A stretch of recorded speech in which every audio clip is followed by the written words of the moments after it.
Okay, I'll start as you're getting seated. Hopefully we can make up some of the time we're already missing. My name is Mona Fawaz. I teach over in the Department of Architecture and Design here at IFI, and I'm going to be sharing this panel about camp improvement, reconstruction, and community development.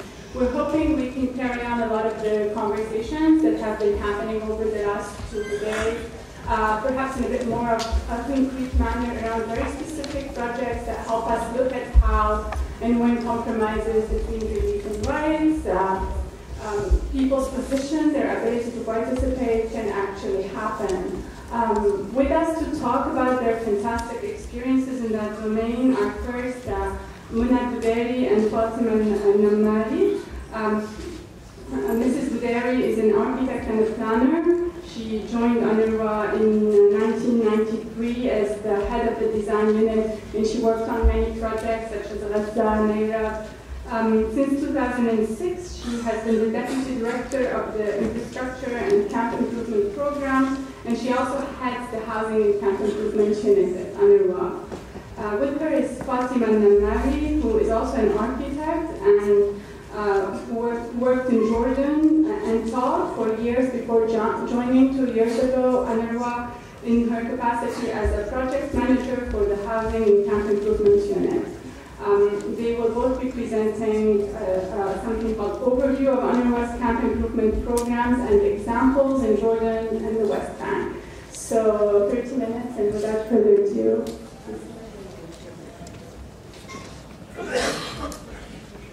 Good morning, ladies and gentlemen. I was really a bit struggling about the title, and then we came up with this title because we're not yet there. We're still struggling. We're trying to find our way through this whole situation in the camps, and this will become clear when I go into the presentation. Palestine refugee camps are exceptional spaces that were established to provide temporary shelters for more than 700,000 Palestinian refugees who have been forced to flee their homes in Palestine as a result of the 1948 Arab-Israeli war. In 1967, a further 300,000 Palestinians were displaced from what was then the West Bank. At the time, the land was made available by the host governments in different models. In 1948 specifically, camps started without any professional or planning or intervention. And this has been confirmed through our first pilot research project conducted on 3 camps in the West Bank, and they are MR, and Tawar. And as a start, the refugees grouped and constructed their tents and separate shelters with families, clans, groups of people from the same villages, forming the clusters and quarters based on their traditional rural concepts. And the shape that these clusters took depended on topography, the land available, the surrounding context, and benefited from any natural resources in the surrounding area. And the first planning efforts took place in the mid-1950s by UNRWA, when UNRWA launched its first large-scale shelter building program to replace these tents and self-made houses by the refugees. But in many cases, UNRWA failed to do so because the refugees had already established their clusters and quarters based on traditional family support networks. But still, in some camps and in some regions, traces of these plans would still be identified. However, most of these traces are disappearing since no sustainable framework was put in place for these planning efforts. And through the time, evolution from the 1960s onward, and as the refugees underwent a series of events that shaped their struggle for political rights, the urban and spatial environment of the camp evolved. And notions as the understanding of the temporariness of the camp as a symbol of the refugees' rights, the subsequent belonging to the temporary, and the need for a space in which daily life can be navigated are all factors that led to the making of the camps the exceptional spaces they are, or they have evolved into now. And notwithstanding the efforts made by some of the host governments in some of the regions, but still proactive traditional planning practices have been hindered by the official temporariness of these camps, their defined boundaries, their unique political and legal ambiguities, and the symbolism of the camps to the refugees themselves.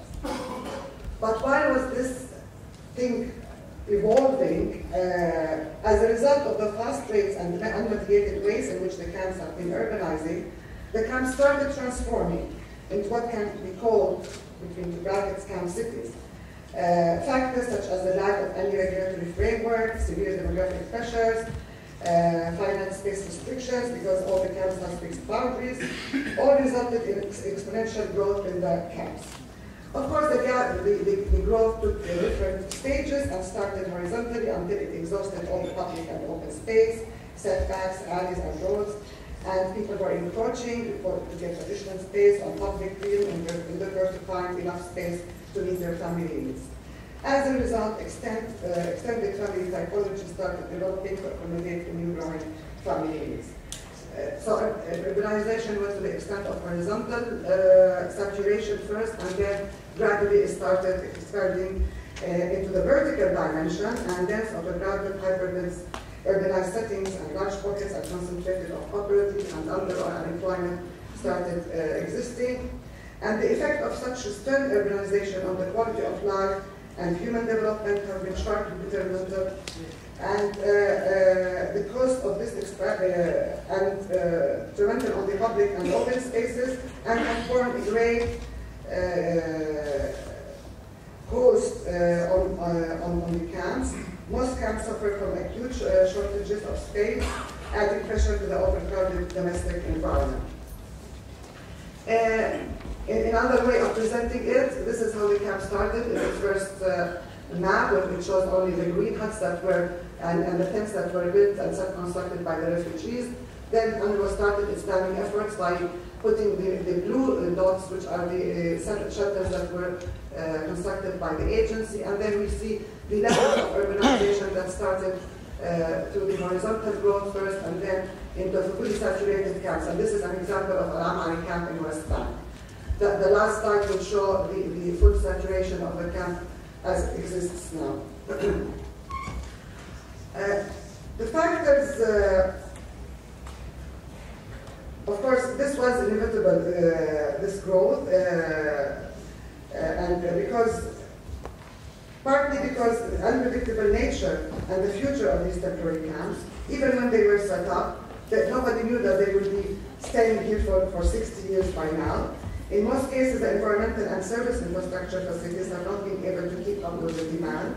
Most systems are substandard in their appropriateness, fitness for purpose, and are irregular in their distribution. Roads have steadily become narrower because of the houses encroaching, posing challenges on circulation and mobility.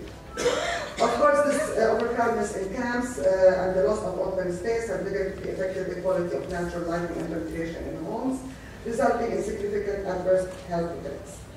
And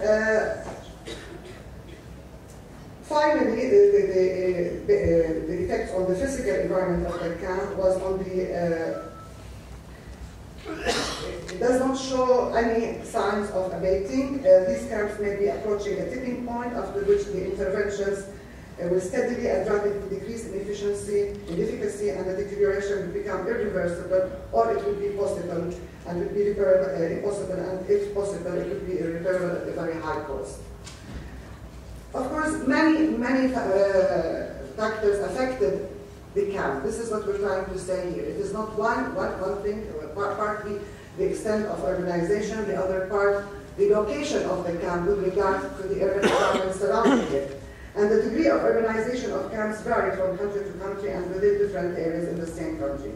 The variation is dependent on many factors, such as the rights of refugees to ownership of property outside camps, because if they do not have the right, then the camps will be more densified, or access to affordable housing outside the camps. The location of camps within the urban environment of the country or the area has also had a significant effect on the level of densification. Camps adjacent to vital urban locations have witnessed a faster urban growth than camps in rural areas. Demand on housing inside strategically located camps, such as, for example, Al-Amari or Shatina in Lebanon, has also contributed to growth, and in many cases have changed the demography of the population living in camps. So we can see a very densified camp in Al-Amari and the last one in Teche. And for example, this was a rural setting for a camp in Fawad, so you can see that the densification is much less. Also, the setting of the camp had an effect on the level of urbanization, in the sense that some camps are still underdeveloped because they are situated in remote areas and excluded, and have a different set of issues. This is pictures of Tarbiya camp today. And these camps have another set of issues. They have higher poverty rates due to the lack of work opportunities. Residents live in very primitive shelters with temporary roofs made of asbestos, zinc, and they have lack of access to basic social and physical infrastructure in many cases.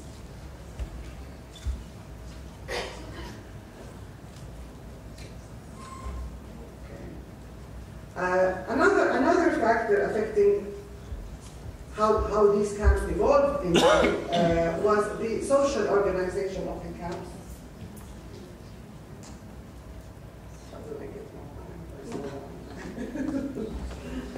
Okay. Since the establishment of the camps, the clusters and the grouping of the people since the move and since the establishment were the nucleus of what we call now camp quarters, and this was found in many camps. We have mapped this together with our community partner in Beirut, where we mapped the quarters of the refugees and what is the rationale behind these quarters. And it was found out that the clusters of the refugees that started in 1948 coming from the same villages and places of origin. The same thing was also confirmed in our research in Teche camp and in Ram'ari camp, and this is the map of Ram'ari camp, identifying also the quarters that were established at the starting of the refugee camps, and that they were based on groups of clans and families coming from the same villages. And traditional family support networks were and still are considered the main support mechanism in times of hardship. And space allocation for these families and clans were affected by social factors such as power, authority, and status. And uneven land distribution has had an effect on the different densities in the camps witnessed today since the start of the camps, because certain powers of people or families or clans enabled them to get larger spaces for their first groupings, which is still evident until now. Of course, the camp is also a space of social activities. And we cannot look at the witnessed urbanization of these camps in isolation to the complex social fabric that has developed during the 60 years of refuge.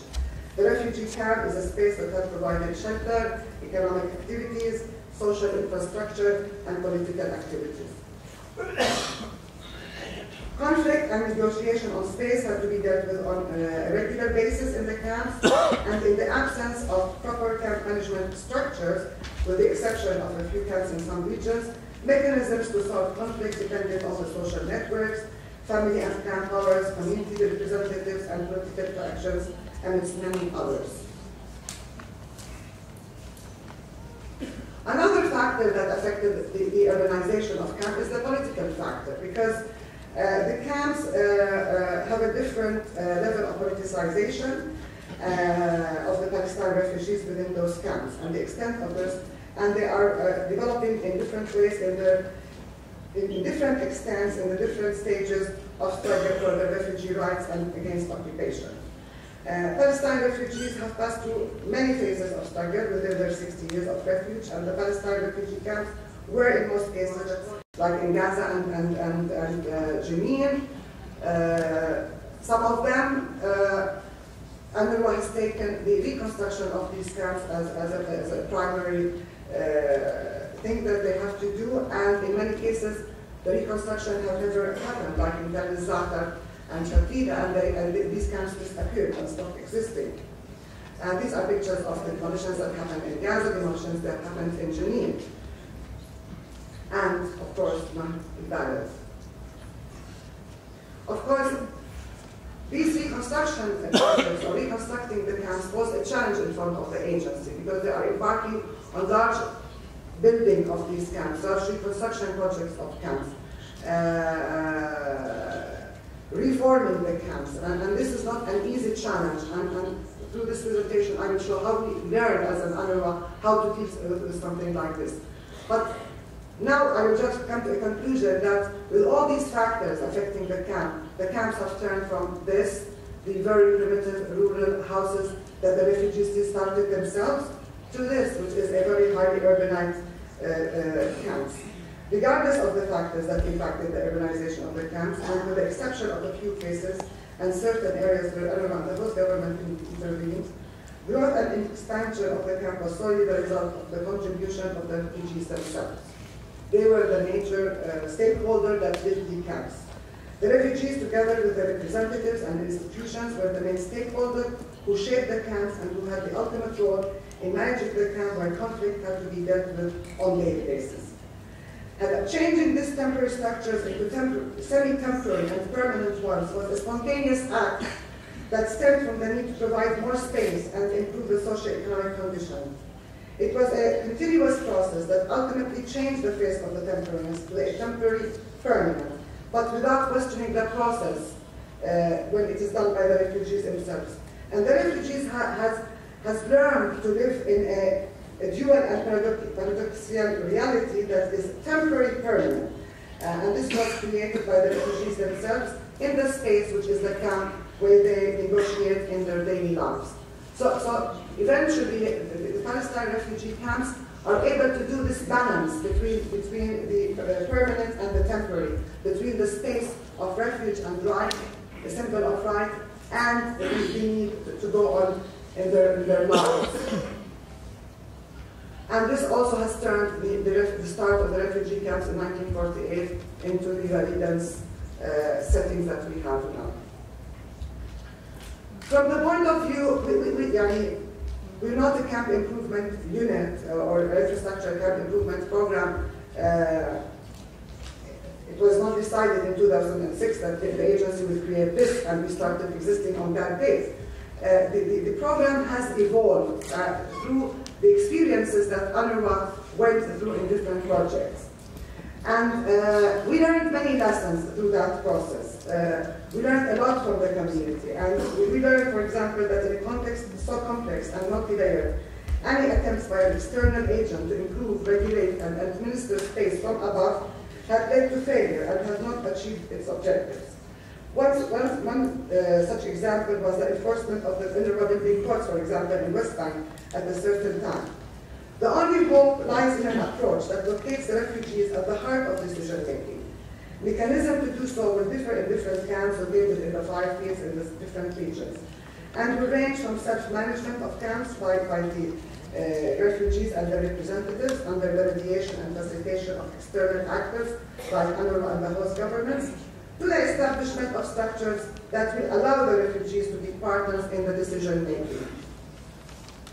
In Jenin camp, we had an experience with a community that was coming out of conflict and struggle, but they were strong, they were organized. And when UNRWA started looking at the reconstruction and planning of Jenin camp, we were faced with a great challenge. We discovered after a while, maybe a year had passed, that we either partner with the refugees and we involve them in the decision-making, or this project will not work. And we started dealing with the project on the basis that these are shelters that were demolished, and so we are going to replace them in the same way we do our shelter rehabilitation program with 4 units. The refugees, because of their strength, because of their organization, have said, no, you're building our houses. The Israeli occupation has demolished our houses. Why are you asking us to start again from square number 1, as if we are starting refugees again after 50 years of refuge? We had assets, we had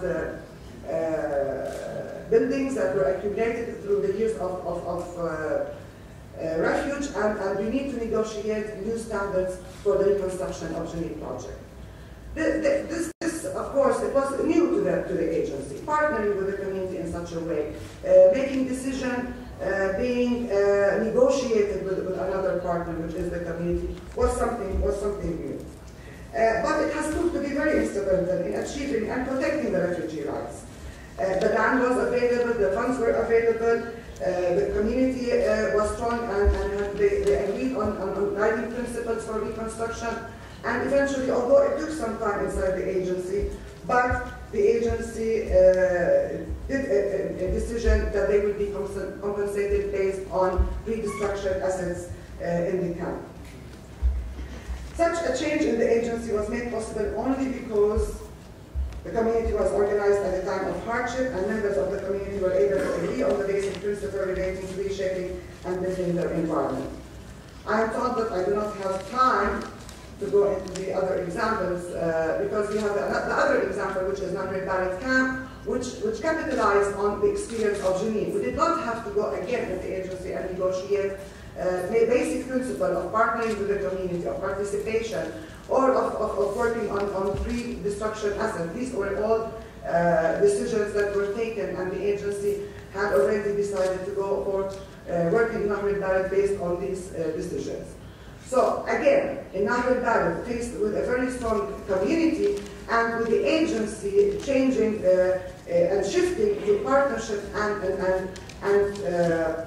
the decision-making made with the community, made our partnership with Nahri Barrett Reconstruction Committee, which is a grassroots commission that started in Nahri Barrett before even UNRWA started thinking about planning for reconstruction, was an act that was received in the agency and marked the first actual partnership that was done in a project that entails large planning and reconstruction and reshaping of the lived environment of the camp. And this was all put in a memorandum of understanding to put the rights and the shared values, shared visions, and shared powers between UNRWA and the community representatives, which is the Nahri Barrett Reconstruction Commission. Of course, through all this, the issue of rights was always coming up. Since the start of the rehabilitation project of Nairab camp, the issue of rights was coming up. And we were questioned, why the change? Why the change and shift? Why now you are coming to ask us what we need and what we require? Why now you are asking us to be partners with you? Is there a hidden agenda? Is there a shift and jeopardizing the right of return? And this was witnessed also in our project in West Bank, especially when we are faced with very strong community organizations or immobilized camp, like in Heshe, to a lesser extent in Tawar, maybe, and Talbiya, but this comes out always. And only with the trust that was gained between the project teams and the community, and the transparency and the documentation of their rights on the partnership, in MOUs like the MOU that was drafted for Nahri Barrett, the MOU was drafted in Heshe, then the refugees were able to say, yes, fine, let's work together, we are partners now, and they didn't feel that UNRWA had anything to hide. So UNRWA slowly started to change and to shift for the understanding of the camp that it cannot be a desk exercise. It has to have a better understanding of the spatial environment of the camps in order to be able to intervene in reshaping and improving this environment. Also, UNRWA realized that the spatial environment cannot be the force or the livelihood. And because UNRWA had strong cards, like the trust from the donors, UNRWA had the ability to intervene in the camp and reshape it and affect the way the refugees live. And because they realized that this reshaping is going to affect how the refugees live, and because the refugees had varying degrees of influence based on the level of politicization and organization, then UNRWA started to realize that it is very dangerous to start a top-down approach in doing this, and it is inevitable to have these partnerships with the refugees. Of course, the Geneva Conference came and also gave the international legitimacy and decision that improving the lives of the refugees in the camps does not contradict with the right of return. And this started a genuine shift from consultation to real partnership in the program, power sharing and transparency. And the program was tasked with an integrated developmental, participatory and community-driven improvement of the built environment of the camps. And it has the following as a conceptual approach outlines the importance of the built environment. We use an urban planning as a planning platform. We advocate for integrated interventions, and we use innovative and flexible interventions to do so in partnership with the community and towards fulfilling the human rights through development and trying to have sustainability of the change. We have a methodology to do so, but this has enabled us to see and understand what is happening in the camp alleyways, so that together with the community we are able to produce new spaces, new areas, and a new quality to the built environment. It has also enabled us to understand what was in Beirut before demolition, and working with the community on the replanning and reconstruction and designing their blocks. This was the tool for us to be able to involve the community in reshaping and replanning and reconstructing their camp in the way that they feel that they would relate to it again. Because after the first refuge, they have a second refuge from their camps, and now instead of being their first priority going back to Palestine, the first priority for them is to go to Nahr al-Bared and then Palestine. But to do that, in the middle, Nahr al-Bared has to be the space that they know, the space that they link to, the space that again gives them the signals of temporariness. Again, this work also enabled us to understand the children in the camp, to see the spaces they work in, and together map new spaces and design new spaces. The last slide about challenges, I'm not saying we're perfect, we're not perfect, we have a very long way to go.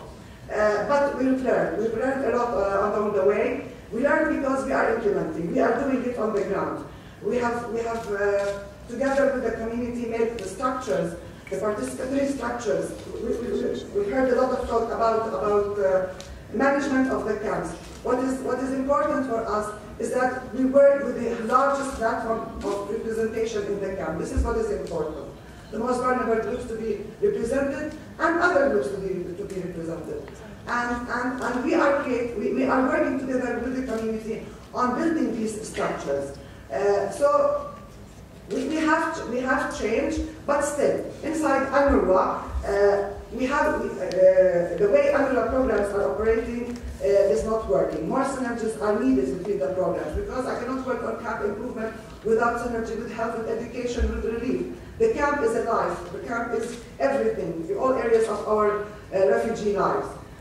We try to do these platforms, we try to do the structures that would allow this, but we have still to do a lot of work on that, which is the coordination structures. Also, UNRWA has to change the mechanisms and processes that we work on to be able to do this. Legal issues have to be solved in camp so that we can be able to intervene in changing the physical environment with the camp, together with the refugees and host government. Fundraising is another challenge. The acceptance of a more enabled refugee community by the agency from top down, the cultural shift to be effective inside the agency to accept more enabled refugees, and to invest more in the refugees through the reinforcement of their initiatives and their inclusion in decision-making and processes on matters that affect their lives. And the other challenge is with the refugees also to talk about the right of return, and for us, more enabled and empowered refugees are able to get their political rights. If they are worrying about how to stop the rain from going into their shelter, they will not be able to worry about the rights of return. So more empowered refugees will contribute more to their political life. And UNRWA is not the only agency or party that is doing or working on this empowerment or enforcement, but we are part of others.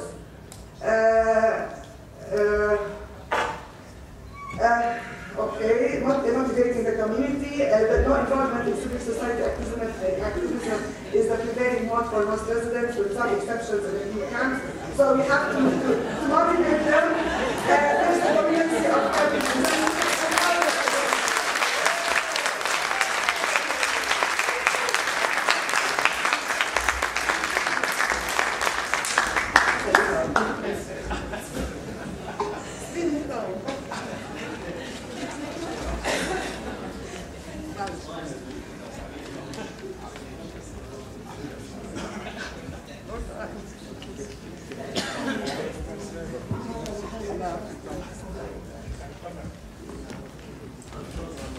Thank you.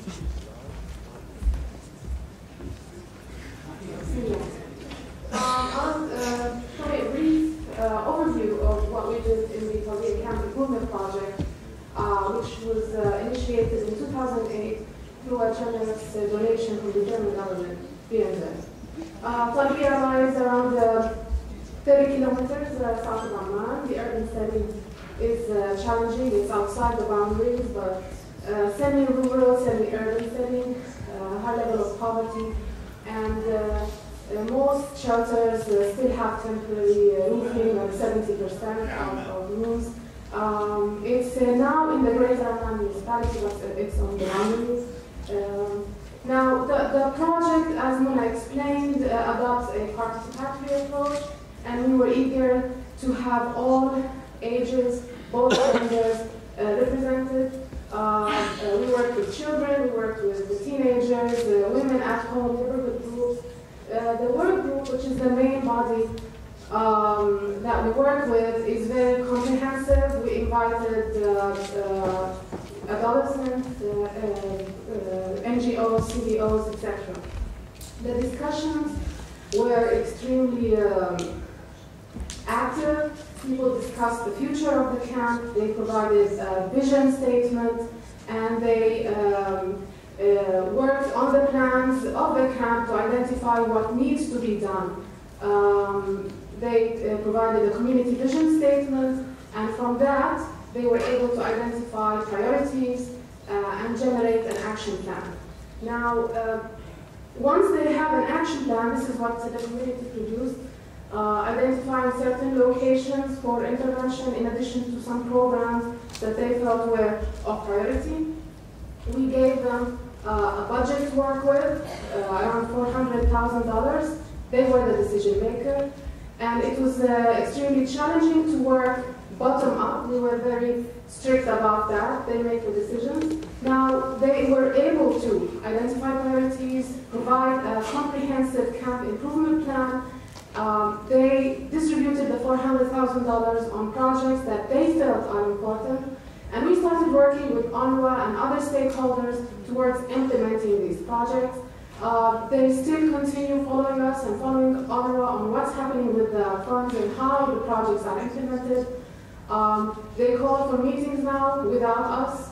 They meet, they discuss, they mobilize, have volunteers. There's an office in the camp where they work. And now they're discussing other issues, which I will present through this brief discussion. I think the most important achievement was that women were able to achieve leadership roles, since most of our volunteers are women. Now, the first challenge I will produce is the future of the work group.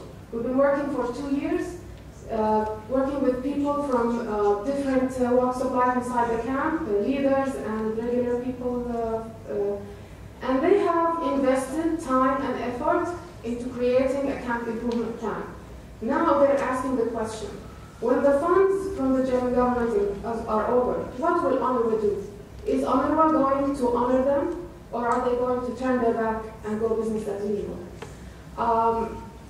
So far, nothing has been done within UNRWA to streamline participation in other departments in terms of having this work group vision statement looked at when they decide what to do in Talbiya. UNRWA still works as usual in Talbiya. So the work group is now asking, when we are done as a project, what will UNRWA do to implement their vision, to implement their action plan, and to implement their camp improvement plan? Will they still be discussing with them? Will they still be working with them? And what did UNRWA envision for the future of the work group as a participatory structure that has been established in the camp? They have decided that they need capacity building, and they identified different training sessions where they will receive training on leadership, on work ethics, etc. They have generated this structure in which the work group is the main body providing strategic planning, monitoring, and decision-making, and it's an open forum. Anybody living in the camp can attend and can speak. From among them, they elected 12 representatives, and these representatives follow up on the decisions on the implementation. It's now easy because the funding is coming from the MZ. But now they're thinking, okay, we want to collect, we want to write proposals. How can we do that? We don't have any legal entity. The second case study which shows also some of the challenges that we have, is a case study for a project that the work group decided. Now, one of the main priorities that were generated in our discussions through the focus groups of the community was the fact that there are areas in the camp where there is no emergency access. There are side streets, but they were blocked by expansion of shelters. So the work group decided that they would talk to the people who have blocked one of these side access streets, and they want to open that street. So they actually were successful in convincing the owners of the shelters to accept compensation so that these shelters can be demolished to open the access road as an emergency access road. They worked with the different stakeholders to make sure that nobody was against this project. And I emphasize the word they did this work. They came back to us, we discussed it with the local office for the Department of Palestinian Affairs. They were very supportive, willing to do anything to facilitate the work. Now, the problem was, okay, this is the plan showing where the access we're talking about is. The problem was when we took this project to UNRWA. No can do. Why? Because UNRWA cannot compensate these people who are leaving the shelters. Apparently, legally, UNRWA believes that since the refugees don't own the plot of land where their shelter is, they cannot be compensated if the shelters are to be demolished to open the access road. These are the shelters, and you can see here the power line. This is where the street should be, where the power line is. Now, the owners of these shelters have agreed to evacuate in return for compensation. But this project, in spite of the efforts that were done by the local community, could not be implemented. The third case study is interesting, and it's one of the spaces that were selected as a multi-use urban space. This space shown here, initially before intervention, was an open space that was used for social activities like weddings, and the children used it for play. The idea for the use of this space first came from the women and the children who felt that they need a space to go out to. The shelters are very cramped, no space, so they need an outdoor space where they can sit and the children can play. So we have several group work participatory sessions with the children and the women, and the first design emerged. This is the first suggestion for the use of this space. Now, we received comments from the ladies around this space that they need more space for seating. So this was the second design, where the children's space was a little bit reduced and more space was given for seating, so that for social gatherings and trees. Now, we had different meetings with the community, and the final design emerged, and the children created a model for the design to help explain to the community what is being designed there. We had a meeting mostly attended by the neighborhood group, and those are mostly women. So this was the final agreed upon design. However, we had a problem in our participation where most men are working late hours. So we only talked to them through the work group. The work group was the one facilitating this. When we started implementation, this is when during implementation, the children were using the space even before it was finished. The men were in disagreement. They wanted the space to be used for car parking. And this was a big, well, it was a big debate. We had to encourage the work group and the community to reach a point where they can negotiate what can be done. Of course, personally, I want to support the children and the women for having their space over there, but eventually I'm sad to say that those who are more powerful can dictate what happens. So eventually the seating was cancelled and only the play area was implemented. Now, in conclusion, I have several points to make. Firstly, that it is important to address the urban environment in the camp as a whole and to engage the community in that design, and they can achieve miracles if they are given the opportunity as decision makers To avoid the top-down approach when doing this job, it is something that the community can facilitate, and I showed that in the example for the street access. They were able to solve the problem, they were able to reach consensus, but it was a legal issue that prevented us from working. It is very important for our UNRWA to honor that, and this is something that they have been stressing through our meetings.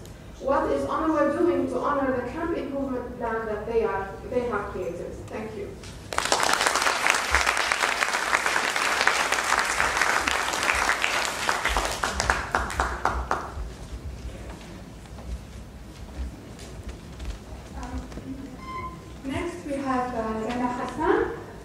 Finishing a master's thesis in the Department of Urban Planning and Policy here at AUB. She is also an architect by training. Since 2007, Lena has worked as an activist, an architect, and an urban researcher with UNRWA and the Nahr al-Bared Reconstruction Commission in Nahr al-Bared refugee camp. Her master's thesis focuses on the camp's extension. Lena's presentation is titled The Destruction and Reconstruction of the Nahr al-Bared Refugee Camp's Extensions, Lessons Learned. 20 minutes.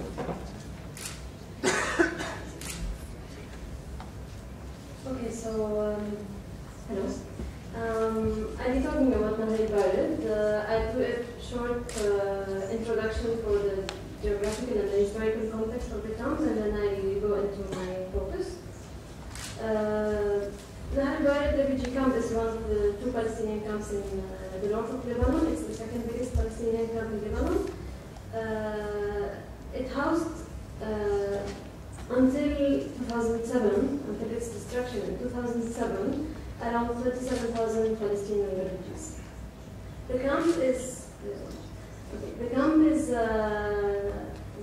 historically, the residents of the camp conceive of the whole Nahr al-Bared area as the camp. But legally and spatially, the camp is divided into different entities. The first zone is what is today called the Old Camp, which is the historical camp of UNRWA, established in the 1950s on an area of 195,000 meter squares.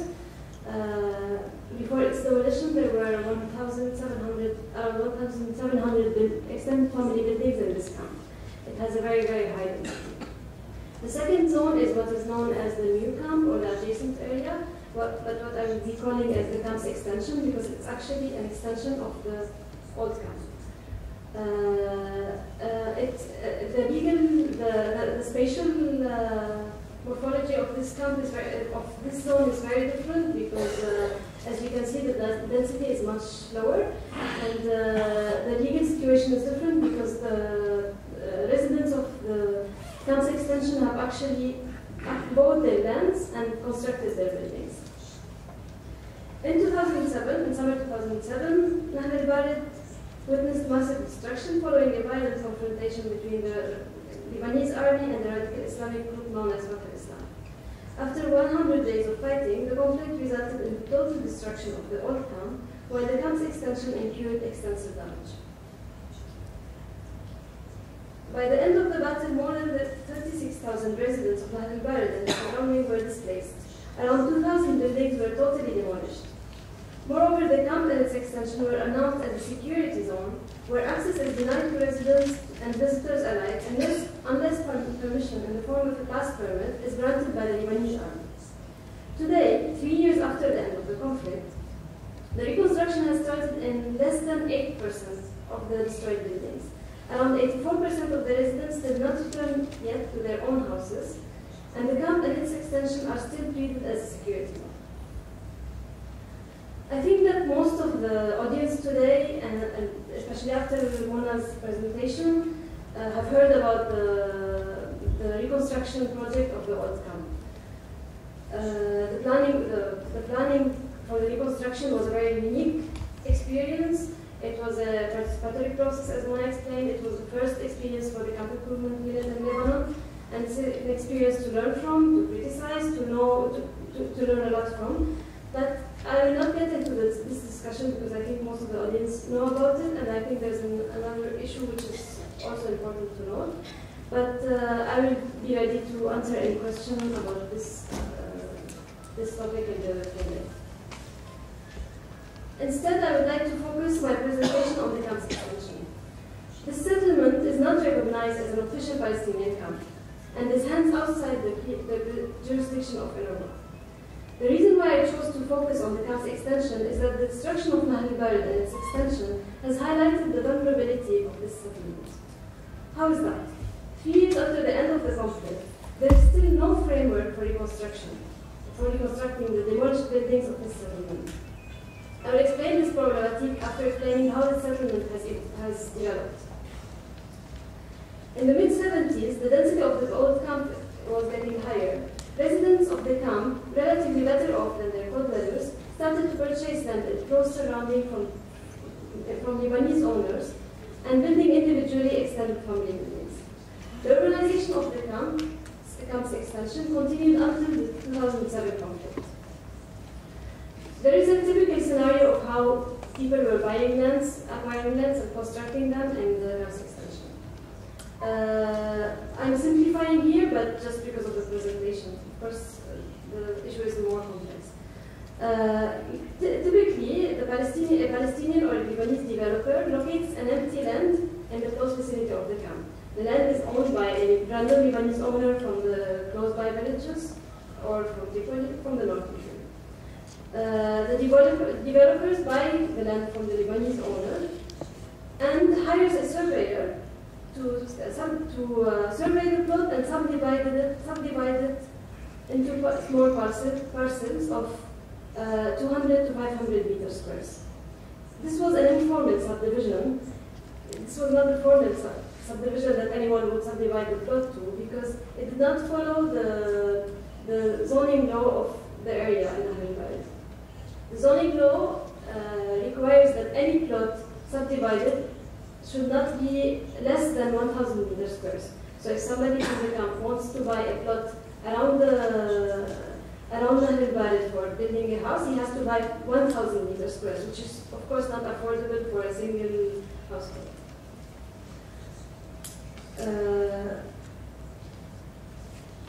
So this subdivision of small parcels, informal subdivision of small parcels, was much more beneficial to the developer, but was also very much more affordable to the residents. So the surveyor subdivides the plot into small parcels, giving each parcel a number, and the developer starts selling the parcels to individual buyers. Randomly, usually typically people from the camp. Most of the purchases before 2001 were only registered at the local notary public. They were not in the form of an irrevocable power of attorney. So they were not registered at the Lebanese land registry. Even the Palestinian developers, when they were buying the land from the Lebanese owner, were not necessarily registering at the registry. Why is that? Although before 2001, people were allowed to own property, Palestinian refugees were allowed to own property, yet the taxes they had to pay since 1969 were much higher than the usual taxes for registration. And the registration process was a very complex process. And people were not really feeling the need of registering the land. The paper from the notary public was enough for them. It was only in 2007, after 2007, that people felt why registration was important or is important. So in total, less than 11% of the lands purchased were registered in the Lebanese registry. So around 90% of the lands are still registered under the name of the Lebanese owner. So when all the plots are sold, the developer and the surveyor had a final map of parts of the plot. The initial plot, the red is the initial plot, and it's still like that in the registry. It's still not subdivided in the registry. So they had this map of the current informal subdivision with a number for each parcel and who bought the parcel and how much meters. This map had of particular importance because it had this documentation. In fact, it served as a document which could be used in times of conflict around property rights and ownership. And the mere presence of the map with all transactions guaranteed, guaranteed that no parcel is sold twice. So this pattern of land development, which was still occurring until 2007 conflict, formed an informal, affordable land and housing market, and it supplied shelters for Palestinians who are unable to access the formal housing market, and who prefer to improve their living conditions while remaining within the spatial vicinity and continuity of the camp. It's important to note that the development in the camp's extension does not differ much from the development in the neighboring villages, or in many rural contexts in Lebanon, as well as in many informal settlements in and around the capital. And the map here is done by a student work from a studio given, urban planning studio given in the architecture department, and it shows in yellow the informal land development. So here's Beirut. This is the camp's extension with the informal land development, and you can see that in neighboring villages there are also informal developments.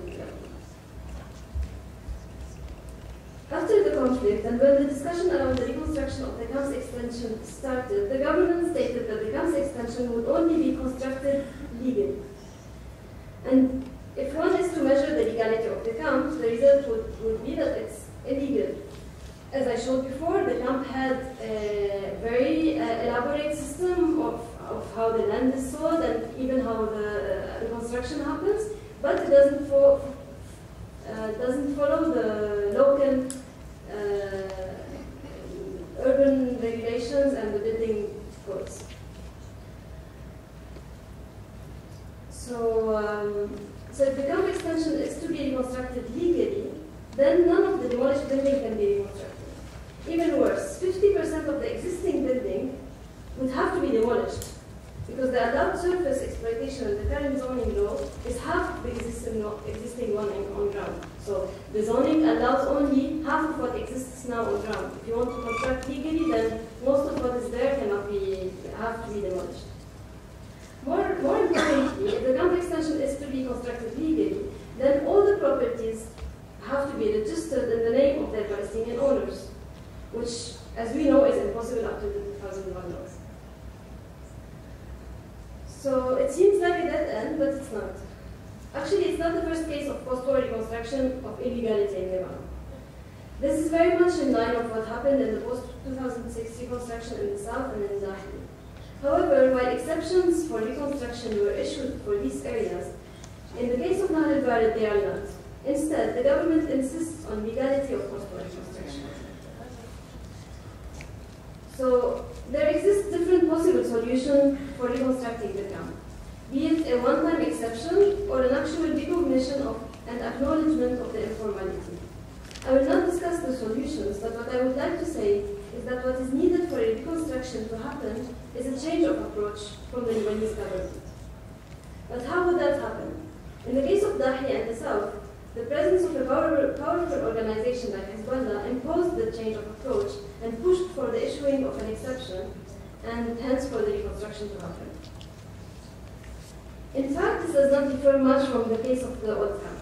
In the old camp as well, and in the beginning of the reconstruction negotiations, the government's vision was also unrealistic and completely disregarding the needs and preferences of the community. But UNRWA with NBRC succeeded to push for a change of approach and to plan for a considerate reconstruction which corresponds more to the needs and aspirations of the community, or at least to what the technical team believed was the public good of the community. This can be discussed. So a change of approach needs to be pushed by a recognized organization or institution. And I believe that here comes the role of UNRWA, to advocate for this change of approach. The case study of Nahr al-Bared shows how a Palestinian gathering, which had its own informal, well-functioning system, falls apart in times of conflict with the state. But I want to take the discussion beyond Nahr al-Bared and the reconstruction. Today, and 62 years after 1948, 47% of the Palestinian refugees of UNRWA Palestinian refugees of Lebanon are living outside the camp. And 10% are living in Palestinian gatherings towards camps extension. So UNRWA is not responsible about 47% of the Palestinian refugees because it cannot provide services and the services that it's providing inside the camp. Moreover, the Lebanese law discriminates against the Palestinian refugees, and in addition to that, a section of the refugees are subject to high military surveillance and repression, like what we're seeing in Beirut. So the Palestinian refugees sitting outside the camps are all vulnerable as much as the residents of the camp's extension are. So the growing population of the Palestinian refugees, and they're spreading outside specific limited geographical zones, which are the camps, and their growing vulnerability, there needs to be a reconsidering of UNRWA's role and duty towards the Palestinian refugees, and not just the Palestinian camps. I believe the role of UNRWA should move from being that of a service provided to a limited zone to add to it to be an advocate for the rights of the Palestinian refugees.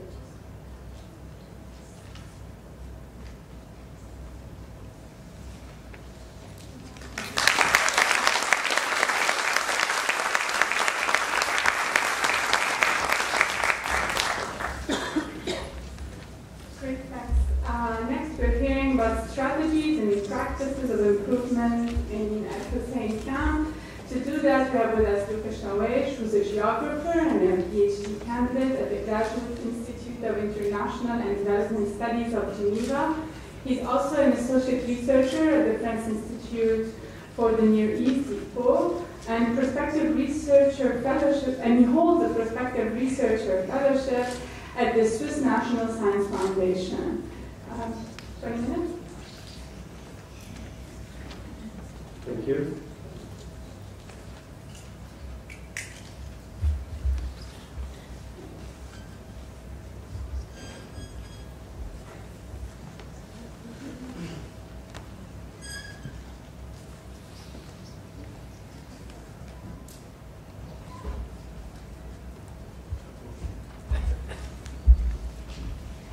Thank you very much. Good morning, everybody. First of all, I would like to start by saying that I want to thank the Issam Institute and the American University of Beirut, as well as UNRWA, for organizing this conference and giving me the chance to take part in it.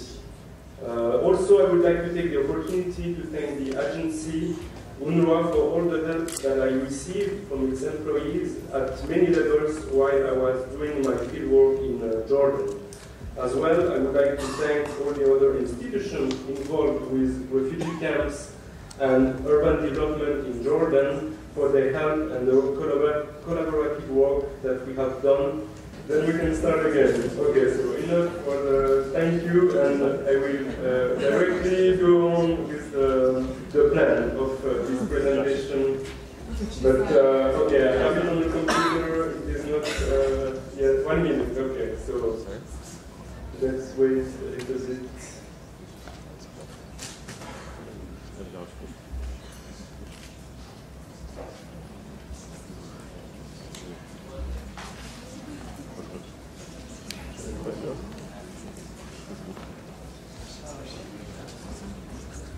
The PowerPoint, then I will have picture and map, so then I will need it. But first, in my presentation, as the argument will suggest, I'm interested with urban development strategies of Palestinian refugee camps area in Jordan, taking into example the area of Al-Hussein camp in Amman. So after introducing the argument of this presentation, I will start with a brief physical description of Al-Hussein camp to get a better idea of the site and how it has evolved.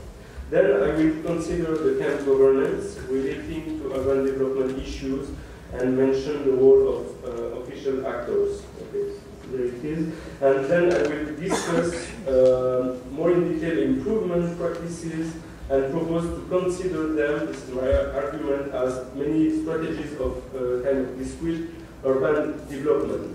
Then I will move on to the conclusion. So to start with the arguments of this presentation, usually when we think about urban development in general, we are thinking about a process that is guided by the official public planning of an area. So, to be brief, in general, it is achieved according to a planning theory and a set of established procedures such as the establishment of vision document, master plan, area development plan, etc. But until recently, as we have seen and as it has been discussed a little bit already in the other presentation, officially there was no really question of urban planning in the camp, or there was no mention of urban development either. It was only question of physical improvements. So the camp, Palestine camp, was not included in development plans of the government or the municipality, except as we will see for one program that took place in 2000, a program of infrastructure development. However, there is a shared recognition that lots of efforts have been achieved and that the camp has greatly improved. So, does that mean that there was no urban planning or development in the camp as specified by the official line?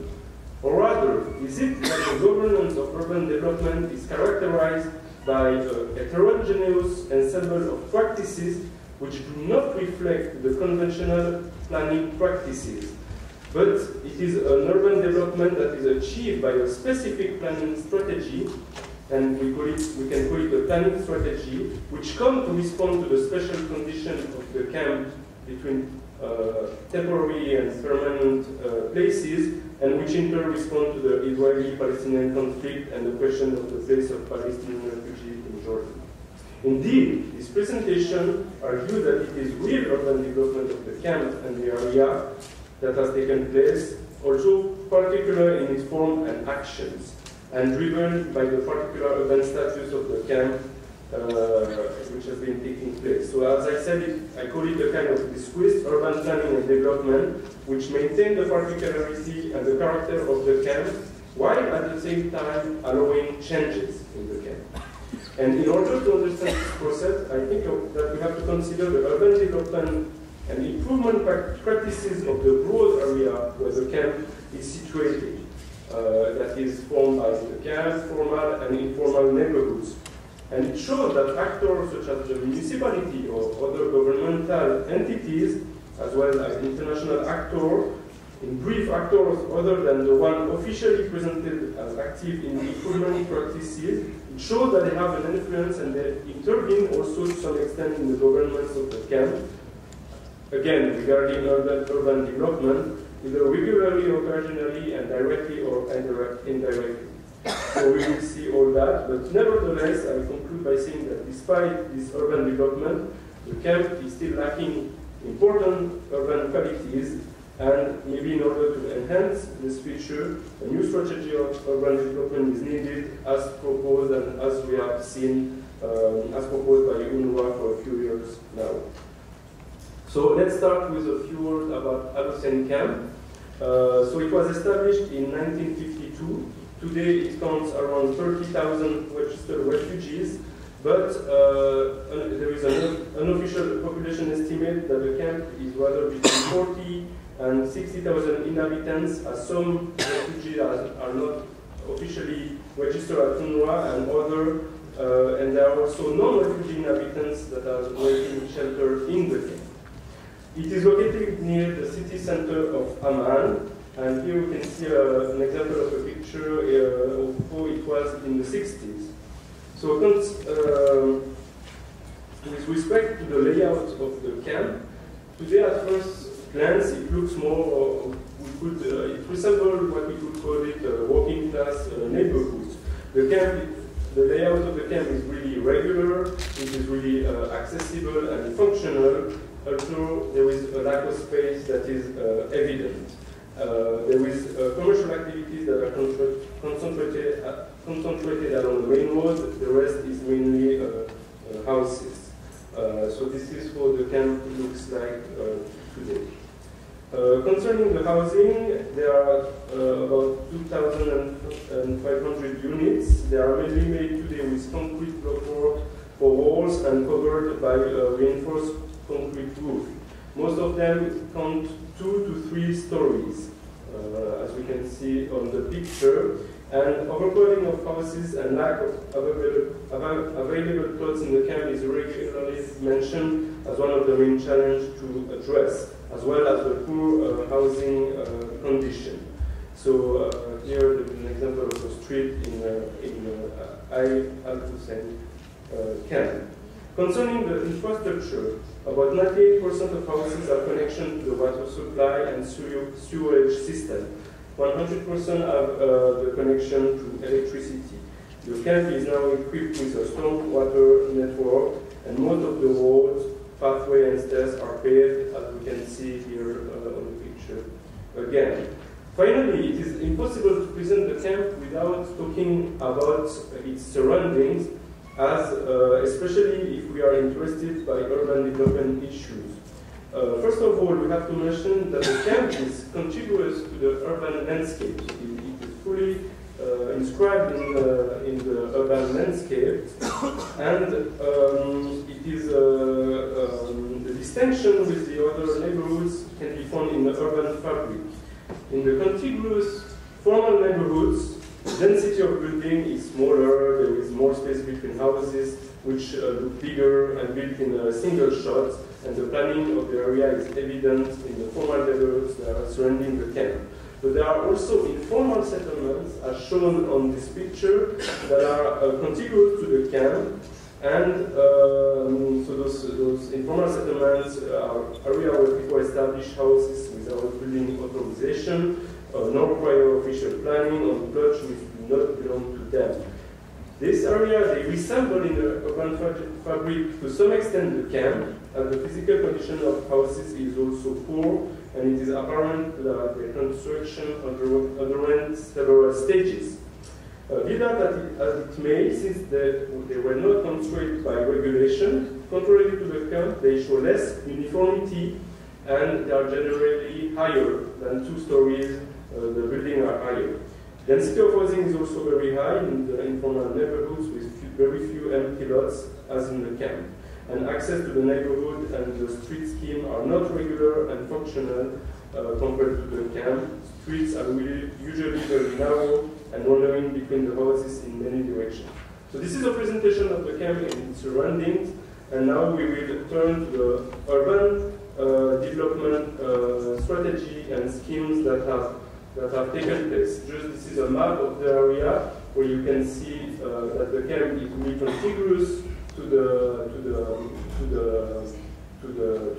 neighborhood. As you can see, the plots, and there is no separation between plots outside the camp and in the camp. So in the center, you can see the camp with the very regular layout of the streets. Then we can see the informal neighborhoods, which are Saf and Musa and Wadi and Hadadeh, which were also upgraded, as we will see. And also we can see a third urban development project which took place, which is the establishment of Al-Urdun Street on the border of the camp. So this is to give you an idea of the plan of the area where we will now talk about the urban development project that have taken place.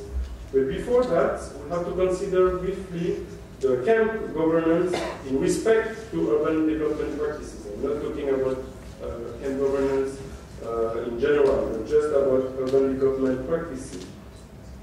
So in Jordan, it is mainly the Department of Palestinian Affairs, which is a specific department of the Ministry of Foreign Affairs, which deals with refugee camp issues, and it is officially the main actor which deals with improvement work in the camp as of today. It is responsible for the physical infrastructure of the camp, that is water, electricity, etc.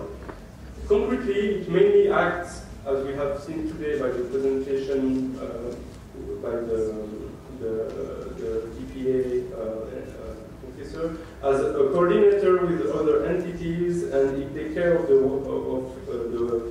or sometimes it takes care of the work. So it either monitors construction and rehabilitation works of other departments or NGOs, or sometimes it prepares itself the plans and it supervises the work of hired contractors. EPA is also active in the Department of Palestinian Affairs is also active in housing rehabilitation. As for UNRWA, UNRWA is mainly, as of today, responsible for its own infrastructure, the schools, the health center, and that's about it in the same camp. Only it also has some housing rehabilitation projects. So those are like the actors that are presented as officially active in the camp. But as we will see now, I propose that if you want to understand the strategy of urban development and how the camp and the whole area where it is situated has evolved, we have to look at the work of other actors as well, which we could call unofficial actors, and we have to look at the broader area where the camp is situated. Indeed, other actors are intervening in the urban development process of the camp regularly or occasionally, and directly or indirectly. So let's now briefly review the improvement practices and strategies by starting with houses. Improving the structural condition of housing seems to be one of the most urgent needs in the camp. Most of the inhabitants, usually, they transform themselves, their shelters in accordance with their own resources. Alternatively, the Department of Palestinian Affairs and UNRWA, as we have seen, in collaboration with other ministries or NGOs or donors, they also have their own program of shelter rehabilitation or of help for improving, for refugees, for improving the houses. As we can see, it is the houses in Al-Hussein camp that was rehabilitated by UNRWA. But shelters are rehabilitated as of today sporadically and depending on available funds, so in an isolated manner. And moreover, the two entities, so the Department of Palestinian Affairs and UNRWA, have owned their own eligibility criteria, and a low level of collaboration between them in the domain of housing reconstruction has been noted. Rehabilitation consists in general in the construction of one room with a kitchen and a bathroom. And the European Commission is grandly supporting this shelter rehabilitation project.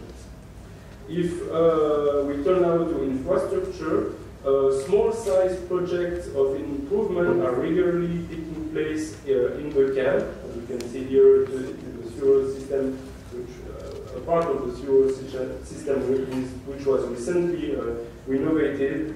And again, it is mainly the Department of Palestinian Affairs that take care of this work, either directly or by hiring contractors. But moreover, there are broader urban development schemes that have taken place in the area, and this is what is most interesting, I think, if you want to understand the urban development process of the camp and the area. They have really transformed the whole area, not just the camp. And this is the last part of our presentation. They started on the immediate fringes of the camp in the settlement of Sef al-Nusha, in the informal settlement which we have seen a picture before. And then it was followed 10 years later by the establishment of Al-Murtun Street. We have seen this street which is going on the border of the camp. And then finally, in 2000, there was a program which was called Community Infrastructure Program, which included the camp in addition to the surrounding informal settlements. So, if we are talking more in detail about those three programs, the first initiative of urban development took place, as said, in the 80s around the camp, not in the camp in Sef al-Nusha, which is an informal neighborhood contiguous to the camp. This informal neighborhood was integrated into an urban development program aiming at improving the condition of urban housing, especially informal settlement or so-called slum in the overall of Jordan. It was established with the support of the World Bank, and it was done through the creation of a new governmental entity called the Urban Development Department. The project was implemented from 86 to 88. And the Urban Development Department used a comprehensive approach, which we could compare a little bit to what UNRWA is proposing today. And an approach which was targeting physical infrastructure, services, housing, urban community development. So we can consider this project as comprehensive and participatory. The second project was the establishment of Al-Urdun Street, which we can see here on the picture. On the left is the informal settlement of Self al-Nusra, and on the right is the camp. So this was implemented by the municipality in 1998, and it led to the destruction of houses. As well, it divided physically the community, and it established a camp border that didn't really existed before. The destruction of houses led to compensation, and it was a sensitive issue. Actually, the municipality has been postponing the construction of the wall for several decades for that reason. And the result was the construction of the wall led to a greater accessibility and visibility of the camp, the opening of shops along the main road, and to the rehabilitation of houses that were achieved by NGO through the support of the municipality. The last program which took place was the community infrastructure program, which was a development scheme which was implemented in the refugee camp and in the informal settlements. So it was really implemented in all of the area that which we saw the map before. So it is really interesting that the informal settlements and the refugee camps that were put together in this program. However, this program was limited in its scope, and it concerned only the rehabilitation of infrastructure. There were not really any urban development plan of the streets, etc. So now to move on to the conclusion of this presentation, I suggest that through all this process, it is real urban development of the camp and the area that we are witnessing. Although it is particular in its form and action, so in the strategies, and it does not reflect the conventional planning and urban development practices as we see it in other places, as it is usually done. However, the outcome is real urban development. But as we have seen, to be able to witness this, one must look at the broader process affecting the area where the camp is located, and not just focusing on the camp. And it has to consider all the actors intervening, even if they are not mentioned as official actors. So I call it again a kind of discrete urban planning and development. Nevertheless, as I said, the camp is still lacking some important urban qualities. So this may be appeal now for a new planning strategy, as UNRWA is starting to implement. But I just would like to emphasize that maybe the strategy should recognize and take into account, and this is my last sentence, the importance of the old strategies that was put in place, as this old strategy has permitted to maintain the camp character while allowing changes. So it has not led to resettlement, and it has kept this balance that Neri was talking about, between temporary place and permanent place. And I think it is a feature that is important to keep. Thank you really much for your attention. Thank you for those thought-provoking papers and for letting us know about these very rich experiences. To discuss the papers and sort of start a conversation in the room, we have with us Professor Phillip Misselwitz, who's an architect and an urban researcher. Professor Misselwitz is educated at Cambridge University and the Architecture Association. Since 2006, he has led the joint UNRWA Stuttgart University Research Project, which develops baseline research on Palestinian camps in the West Bank, and developing the participatory planning methodology in the pilot of the Fawar camp. In addition to that, since 2008, he has acted as a consultant for GTZ, the German Technical Cooperation, and has advised them about infrastructure and camp improvement methodologies in planning. Finally, since 2010, he's joined Stuttgart University formally to become a professor of urban planning and to head the Department of International urbanism. So you have 10 minutes at most, please, and then the floor is open for more questions. Okay, thank you. I'm not speaking really as a kind of visual commentator because, as Una has pointed out, I'm happy to be involved, colleague to see some of the presenters. So I'm going to try to be sort of critical and neutral, but will probably not be able to hide that I'm also enthusiastically and sort of somehow with my heart supporting this carbon improvement initiative. And first of all, I think in terms of the composition of the panel, it would have been maybe better if there actually would have been a mix of the stakeholders that are involved in carbon improvement. So members of the communities who are involved and also other stakeholders. So this would be maybe more in the spirit of the program. But I know that this inclusion and of these stakeholders is really happening, so you have to take my word and the words of the speakers for it. Now, what I think characterizes all these presentations is a kind of humbleness, which is, most of us are architects or planners, which is not really something that can be taken for granted in our profession. Humbleness towards the camp community as really the sort of pioneers of camp improvement, and we know from other scholars around the world who have investigated the spatial developments of refugee camps in Africa, for instance, and I'm quoting the famous French ethnographer Michel Agier.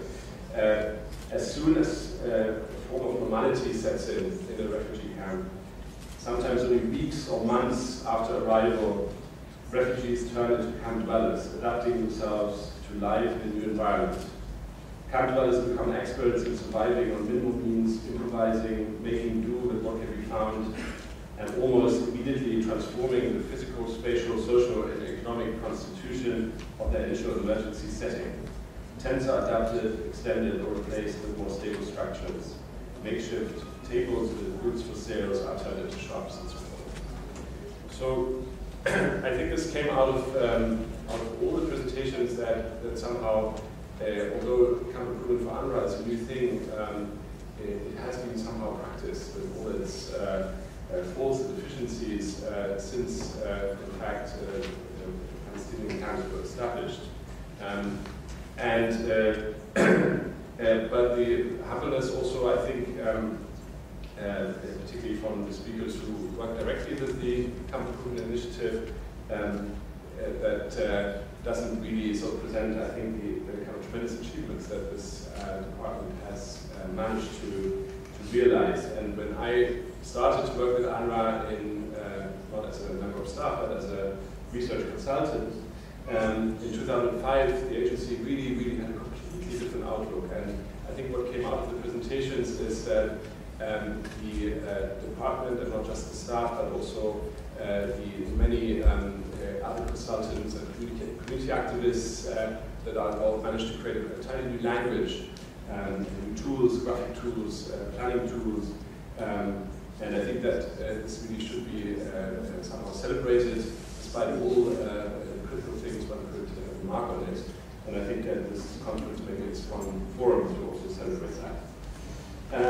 I think what of course, and this is a direct continuation of the discussion in the previous panel this morning and also yesterday's panels, there is what characterizes all these presentations is that, and again, this is not typical for architects and planners, that underlying is a strong realization that between the built environment and civil rights.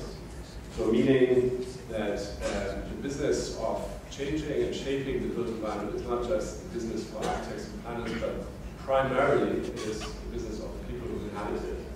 It's a very simple kind of statement that in this region and in Europe where I come from has to be reenacted and thought through and negotiated all the time, and which puts the planners in a different perspective. It's not as people who determine a top-down way vision, but as in a way professional technical advisors that guide and structure the needs and visions and desires of the users of the camp.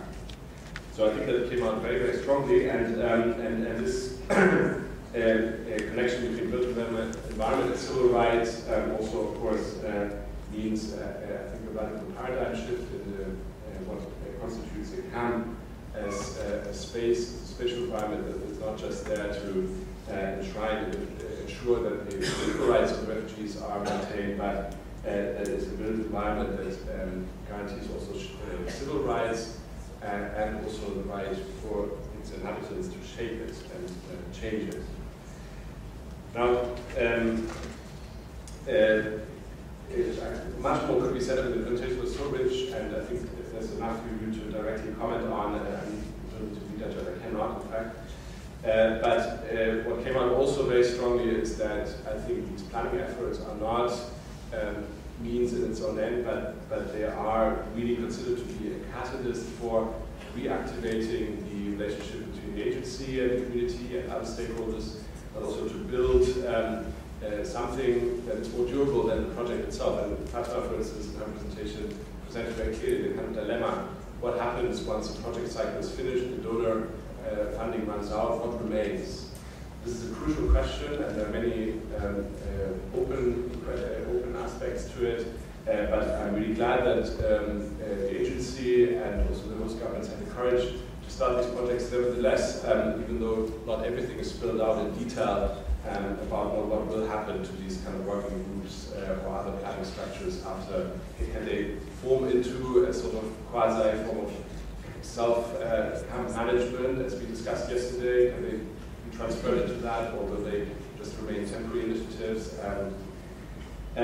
But almost my last point, I mean, what is also a little bit coming out of the presentation is a certain sense of frustration, exhaustion. Why is it all taking so long? And one could say since the inception of the department in 2007, it's not that long, but still I think there are still huge kind of hurdles to take. The ambition of the program is to be to cover the entire region, but so far only a few of the fields improvement capacities have been set up.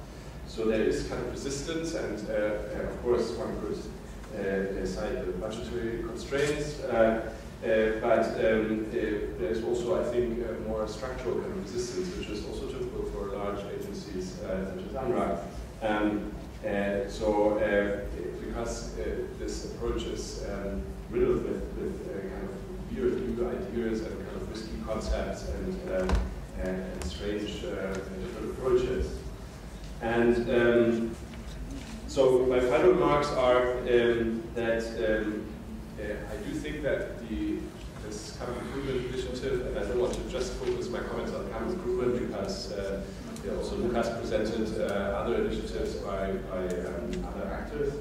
But I do think that there's a kind of uniqueness about it. From a more kind of global perspective, if you look at other refugee camps, so what is unique? Not that camps turn into camp cities, as we now call it, or the ambivalent condition between temporary and permanent that sets in as camps develop. And we have in the world many protracted refugee situations, many urbanized camps.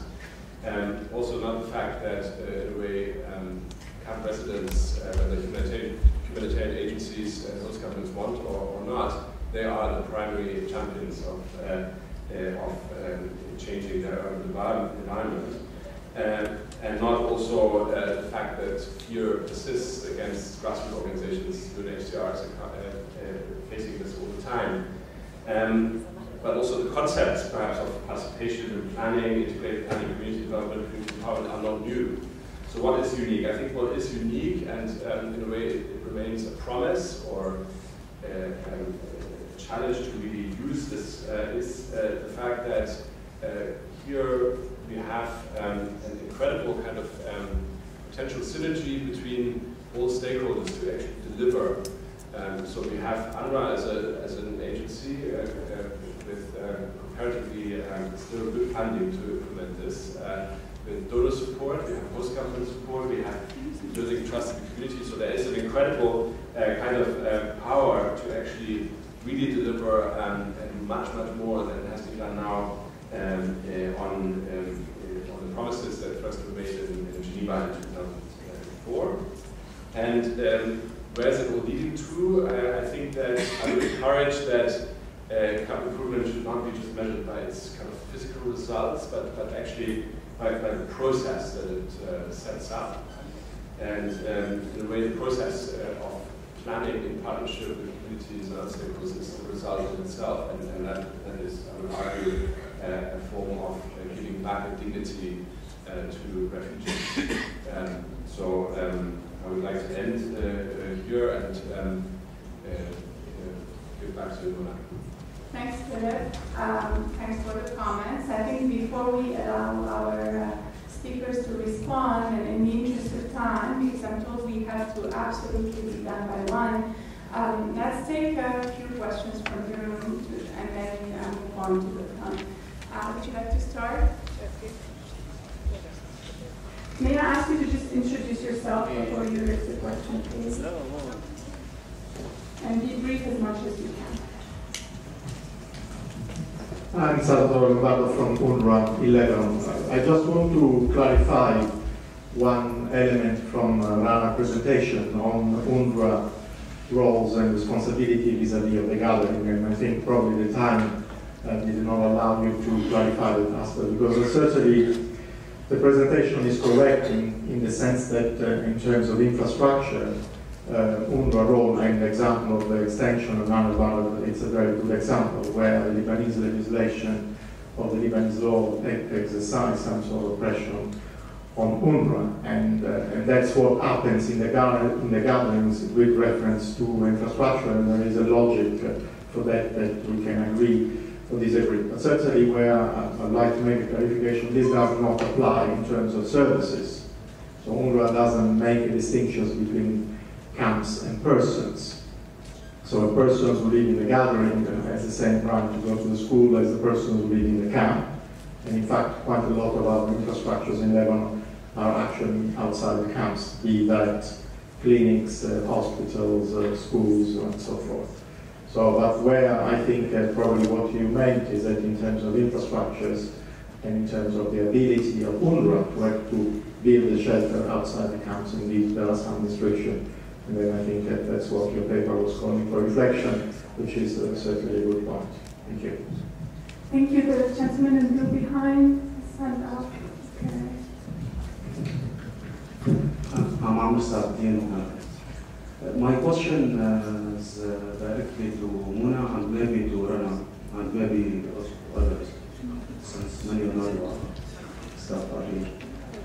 In that regard, in the new camp, there is a situation that there was NBRC, which is community-based and coordination with inhabitants, popular community, and Palestinian officials, whatever the critique about the experience, but there was somebody there. And in a context that the community was so weakened after the war, they were subject to war, civilian scale, torture, prison, according to international human rights organizations, including the Human Rights Watch and Amnesty International, and there is surveillance by the army, and actually Nahr is big prison, sunny prison. So there is fear, real fear in Nahr on the one hand, and we have a community-based organization that is paralyzed now, almost paralyzed, not that functioning. On the other hand, we have UNRWA is not that clear about the new camp, that it is part of the mandate or not, it is still maybe negotiated. And there is the official side, I would call it some sort of coalition between World Bank and government and UN Habitat, which are the three powerful bodies. They are actually now some sort of coordinating the planning efforts in the new camp. where NPRC was doing this mainly, and NPRC paralyzed. So it is a challenging case. What UNRWA can do in this case, when the community is under fear, detention, and at the same time their organization is paralyzed, and they have very strong coalition, and it employed planners and architects not related to the community, where there were architects and planners were related to the community in NPRC. So it is further weakened the communities. And the new camp, old camp, they are related in many things, as Mr. Salvadori explained, and especially in the planning, because the edges are not clear, they are related social urban fabric. So it is a challenging case. How could UNRWA involve in such a situation? Thank you. Do we have more questions in the back before we move forward? The gentleman here.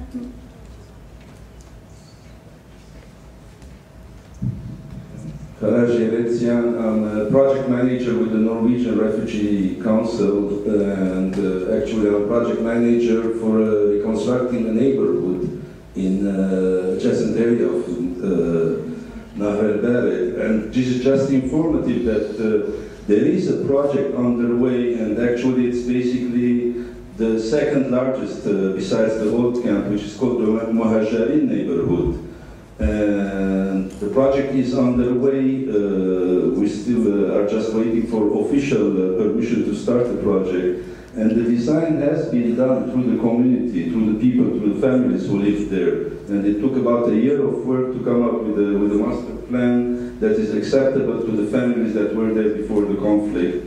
And on another issue that there is a huge coordination between the NRC, which is the implementing, and the UNRWA, especially on the infrastructure issue. Although it's an adjacent area, but still, the services are used through UNRWA's facilities.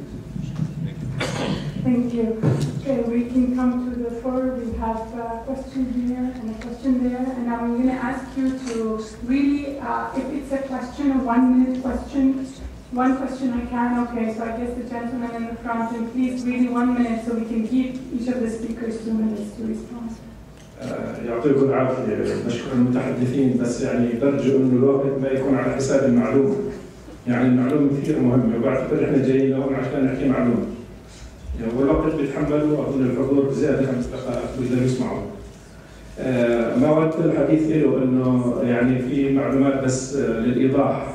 أول شيء بشكر المتحدثين اللي تحدثوا عن مخيم القلبي ومخيم الحسين في الأردن، وبحب أكد على نقطة إنه الجزء الباحث اللي حكى على موضوع عدد السكان في المخيم إنه 28,000 هو رقم حقيقي، لكن القاطنين اللي بتحدث عنهم من 40 ل 60,000 هم في المناطق الملاصقة للمخيم والتي تعتبر امتداد حقيقي للمخيم، ولكن العدد السكان هو فعلا 28,000 بيعيشوا 3,800 أسرة ب 2,700 وحدة سكنية، هذا الحدود الجغرافية للمخيم.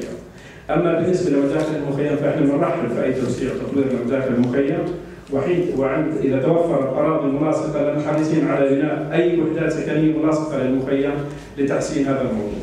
بالنسبة للمشاريع التي ذكرت المشاريع التي تعنى بها الأونروا، ولكن هناك مشاريع حكومية أخرى بأضعاف هذا الحجم نفذت في المخيمات خلال ال5 سنوات الأخيرة.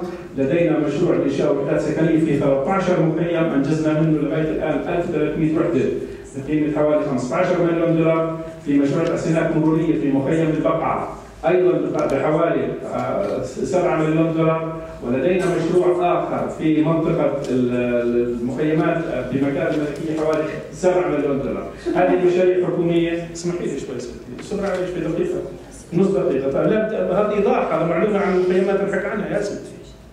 يعني احنا هذا الموضوع نحن مضطرين نتأيد بالوقت.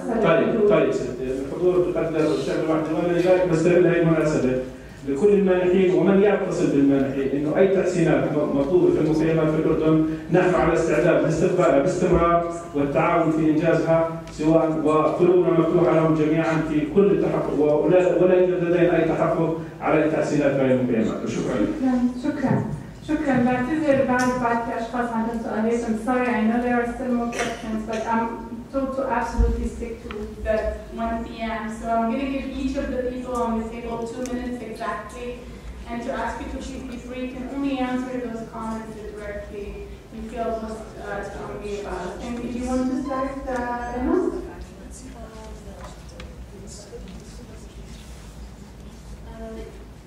Yes, UNRWA does give some services to the adjacent area, to the camps extension, but this was not what's being discussed. What's being discussed is that until today, the reconstruction cannot happen in the new camp, which is a much more major issue than the few services that the people are able to access. So, of course, there are many things that I did not mention. I'm simplifying just to make a point. And the point is that, is it just services that UNRWA wants to offer? Amr, I think that what I was saying that, yes, even the fear is something which is making the refugees much more vulnerable. And this is something that I think is also the responsibility of not just the fear, but the security of Nahr al-Bared, the destruction of Nahr al-Bared. All of these issues are issues needing advocacy for changing the approach towards them. And I think the new camp, the old camp scenario was very similar to what the camp's extension is today. Like there is in the old camp there was also a vision and architects working on their vision with the government and whatever to implement in the old camp, but there was UNRWA and we are still fighting this vision. The problem now is what we are saying, that there's no counterpart and there needs to be a counterpart. And the Muhajirin experience is another experience,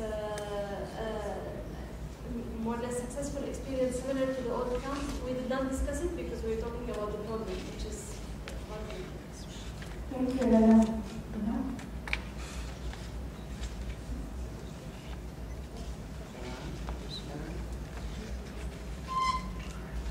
Yes,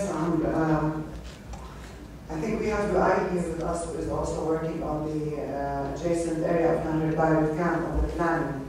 And I agree with you. At the time that the Nahr al-Bared Reconstruction Commission had its internal problems and conflict, and they were already funding. We're getting the transmission.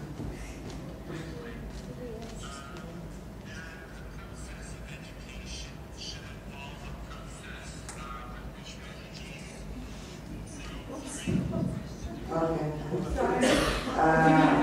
And the first step that was taken by the agency and by the project management unit was to incorporate the planning team that was working with the commission on the planning and solving the problems of the adjacent area to the UNRWA team, and this is what happened. I cannot say we can influence the whole planning in the adjacent area now, and I don't think anybody can say, but we can push our teams in the field, we help them, support them in making advocacy for the intervention of the refugees in the planning efforts that are being made by, you said, the World Bank, who's the donor? There was a donor? Yeah, Habitat.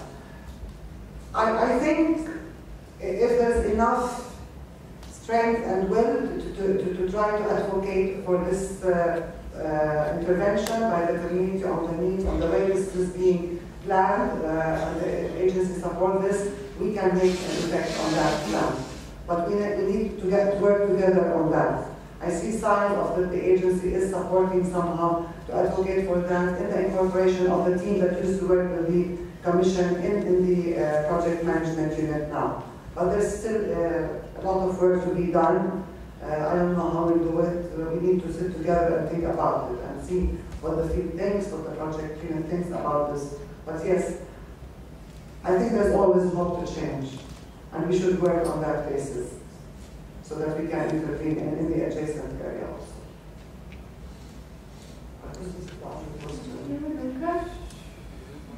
To go a step further in urban planning and to be successful should really take into account those other projects and to include and coordinate with the multiplicity of actors that are involved in urban development, and be aware of not just working with those that are officially presented as active, but also looking at all NGOs and municipalities, even if officially they are not active in urban development in the camps, but that the camps should be integrated maybe with broader development plan of the area where they are situated. Thank you. So I guess we're finishing on time, Tara. Thank you all for these great papers. Thank you for the discussion. Thank you for the questions.